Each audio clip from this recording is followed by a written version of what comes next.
ओ ओम गणेशाय नमः। ओम गणेशामृताभ्यां नमः।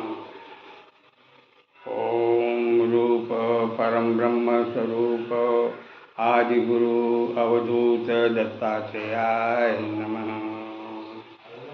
सदा भवानी दाहिने सन्मुख रहें गणेश, पांच देव रक्षा करें ब्रह्मा विष्णु महेश। ओम सूर्य नारायणाय नमः। हम सब साधक जो कुछ भी सत्संग के माध्यम से ग्रहण करते हैं उसको साझा करने से भी, उसको साझा करने का कार्य भी सत्संग के बराबर है। आज मैं वही तमाम चीज़ें साझा करने जा रहा हूँ। यही एकमात्र सभी साधकों के लिए कल्याण का मार्ग है। जो भी हनुमान जी की कृपा चाहता है, हनुमान जी के इष्ट श्री सीताराम की कृपा चाहता है, तो ये आवश्यक है कि हनुमान जी को श्री सीताराम जी की कथा सुनाई जाए, उनके नाम का संकीर्तन किया जाए, उनके गुण लीला आदि का बखान किया जाए, तथा हनुमान जी ने जो श्री सीताराम की सेवा की है उसकी चर्चा की जाए।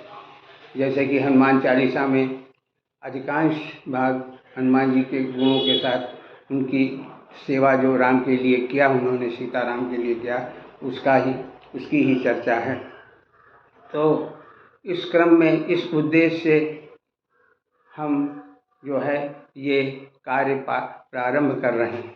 और आज जो है हनुमान जी की प्रसन्नता के लिए भगवान के नाम रूप गुणों में एक जो विशेषता है उसकी चर्चा संतों से प्राप्त ज्ञान के आधार पे हम साझा करने जा रहे हैं। भगवान श्री राम, हरि सीताराम, भगवान का जो भी रूप है, राधा कृष्ण सीताराम,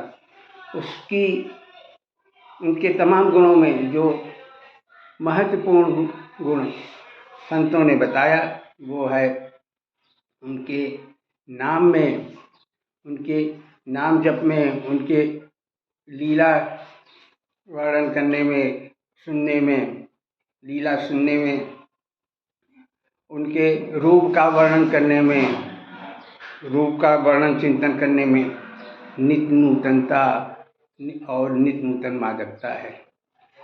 नित्य नूतनता का मतलब ये कि उनके नाम जप करने वाले को उसमें हमेशा नवीनता दिखेगी, इसलिए वो कभी उबेगा नहीं। उनके लीला का चर्चा करने वाले को हमेशा उसमें नवीनता दिखेगी, उससे कभी उबेगा नहीं।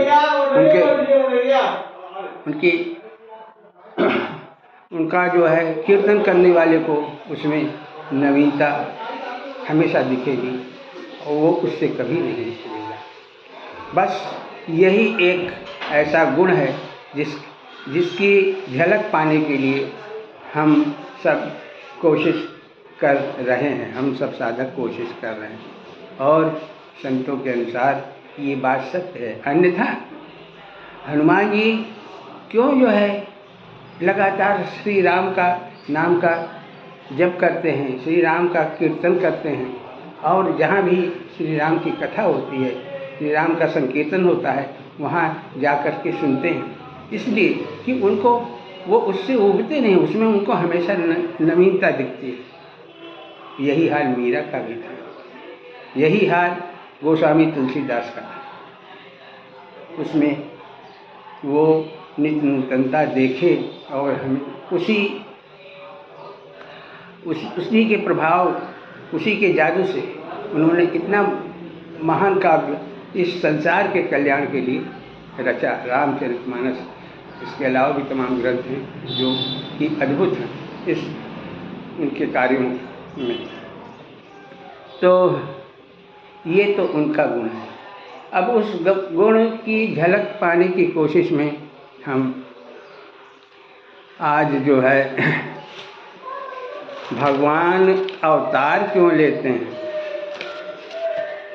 ये इसके मुख्य कारण की चर्चा हम कर रहे हैं, जैसा कि हमने सुना और समझा उसके अनुसार। श्रीमद् भगवद गीता के अध्याय 4 श्लोक 7 और 8 के अनुसार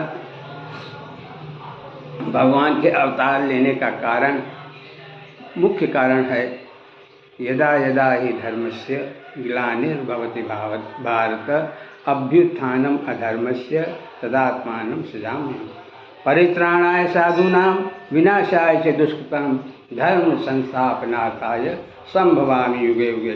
ऐसा भगवान श्री कृष्ण ने अर्जुन को उपदेश देते समय श्रीमद् भगवद गीता में बताया। अपने अवतार लेने के कारणों में से प्रमुख कारण गोस्वामी तुलसीदास ने यही बात रामचरितमानस के 120वें दोहे की 6ठी चौपाई और उसके बाद की पंक्तियों में लिखा है कि जब जब होई धर्म कै हानि बाढ़ असुर अधम अभिमानी करहीं अनीत जाई नहीं बरनी सीधहीं विप्रधेनु सुर धरनी तब तब प्रभु धरि विविध शरीरा हरहि कृपा निधि सज्जन पीरा असुर मारि थापहि सुरन राखै निज सुत सेत जग विस्तारहि विशद जस राम जन्म कर हेतु। इसमें उल्लेखनीय बात यह है कि आज से लगभग 5000 वर्ष पूर्व, कम से कम 5000 वर्ष पूर्व द्वापर युग में श्री कृष्ण ने गीता का उपदेश अर्जुन को दिया और वही बात गोस्वामी जी ने लगभग 16वीं सदी में ये वही तथ्य अपने महान ग्रंथ रामचरितमानस में दिया। तो ये समानता ये बतलाता है कि भगवान के अवतार लेने का एक प्रमुख कारण है कि उनके प्रिय भक्तों, संतों, ऋषियों, मुनियों और गौ जिसे माता का दर्जा मिला है उसकी पवित्रता और आचरण के कारण उस पर जब अत्याचार होता है तो उस अत्याचार को रोकने, ख़त्म करने के लिए उस अत्याचारी का उस अत्याचारी का वध करने के लिए भगवान को अवतार लेना पड़ता है। ये तो स्पष्ट हो गया। इसके अलावा भी एक कारण है जो गोस्वामी जी ने उसका उल्लेख किया है। जब रावण के अत्याचार से सभी पीड़ित थे तो उसमें ऋषि मुनि, संत, गौ माता आज सब थी। तो उस पीड़ा से मुक्ति के लिए सब मिल करके ब्रह्मा जी के पास गए और अपना दुखड़ा बताए। ब्रह्मा जी ने कहा सभी ऋषियों, मुनियों और गौ माता से कि देखो, जिसने मैंने इस सृष्टि की रचना की है, लेकिन हमारा और तुम सब का जो मालिक हैं वो श्री नारायण हैं। उन्हीं की कृपा से, उन्हीं के शरण में जाने से हमारे कष्ट का, हम सब के कष्ट का जो है निराकरण हो पाएगा। अब उनकी शरण में जाने के लिए, उनसे अपना दुखड़ा रोने के लिए ये तय नहीं हो पा रहा था कि कहाँ मिलेंगे नारायण, कहाँ हरि मिलेंगे। तो उस समाज में शिव जी भी थे। उन्होंने कहा कि हरि व्यापक सर्वत्र समाना प्रेम ते प्रगट होई मैं जाना। शिव जी की ये बात सबको पसंद आई, सब उससे सहमत हो गए और भाव विभोर होकर के भगवान का की प्रार्थना करने लगे, जो कि रामचरितमानस में विस्तृत रूप में उस प्रार्थना का उल्लेख किया गया है, जय जय सूरनायक करके। प्रार्थना के अंत में भगवान ने आकाशवाणी की कि सारे संत ऋषि मुनि और गौ जो हैं निश्चिंत हो जाएं, क्योंकि मैंने पूर्व में ही कश्यप और अदिति को उनकी तपस्या से प्रसन्न होकर वरदान मांगने को कहा, तो उन्होंने प्रेम पूर्वक प्रार्थना की कि उनके पुत्र के रूप में मैं उनके यहाँ जन्म लूँ। तो मैं उनके प्रेम से बंध करके उनके पुत्र के रूप में जन्म लेने का आशीर्वाद पहले ही दे चुका हूँ। इस पूरी चर्चा में ये बात स्पष्ट हो गई कि भगवान अपने प्रिय लोगों पर होने वाले अत्याचार को दूर करने के लिए पहले ही किसी भक्त दंपति की तपस्या से प्रसन्न होकर उसके प्रेम में बंधकर उनका पुत्र बनने का वरदान दे चुके रहते हैं। अब यहाँ आकाशवाणी में कश्यप और अदिति का नाम जो है गोस्वामी जी ने उल्लेख किया, और अन्यत्र उन्होंने मनु और शतरूपा की तपस्या का उल्लेख किया।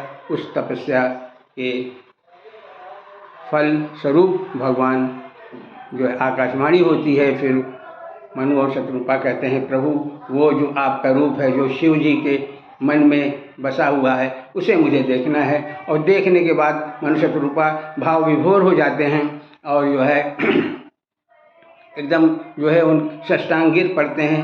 तो प्रभु कहते हैं कि अच्छा तुम वर तो मांगो। तो मनु कहते हैं, मनु महाराज कहते हैं कि पहले तो शांत रहते हैं, उनको संकोच लगता है। तो प्रभु कहते हैं कि तुम्हें संकोच करने की कोई ज़रूरत नहीं है। तो मनु कहते हैं, महाराज कि हम जो चाहते हैं आपकी तरह मेरा कोई पुत्र हो। तो भगवान कहते हैं कि मैं अपनी तरह कहाँ ढूंढूंगा, जो है मैं स्वयं आपके यहाँ अवतार लूँगा। तो इस तरह से आज की सत्संग में भगवान के अवतार लेने का कारण, मुख्य कारणों में है कि उनके प्रियजनों पर जब अत्याचार होता है तो वो अवतार लेते हैं, लेकिन उसके पहले ही वो किसी अपने भक्त की तपस्या से प्रसन्न होकर के उसके प्रेम में बंध करके उसके यहाँ जन्म लेने का वरदान पहले ही दे चुके रहते हैं। बोलिए भक्त भगवान की जय।